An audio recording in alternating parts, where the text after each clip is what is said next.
Est-ce que vous avez d'abord retrouvé, là je donne la parole au politologue Jérôme, l'étoffe d'un chef dans ce courrier qui lance un débat inédit sur la forme quand même sous la Ve République?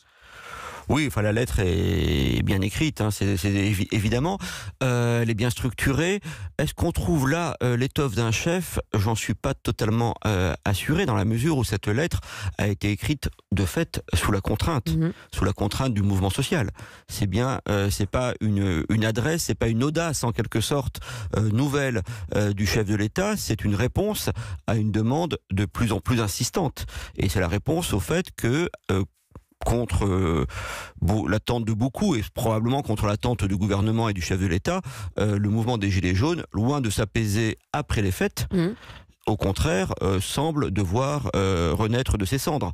Et donc c'est pour ça que c'est pas exactement un acte d'autorité pour l'instant. Oui, face à la violence et au regain en effet de mobilisation qu'on a vu encore ce samedi, acte 9 de la mobilisation, Isabelle Sommier, le gouvernement et le président essayent d'avancer des mots, d'avancer le dialogue.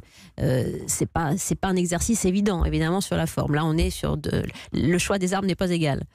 Ben, je dirais qu'il a beaucoup tardé à prendre la parole, et après bien des paroles malheureuses sur encore vendredi, le problème du sens de l'effort des Français. Et la parole présidentielle a été jugée très arrogante, très méprisante, et ça a beaucoup joué, je pense, dans ce mouvement et dans sa poursuite.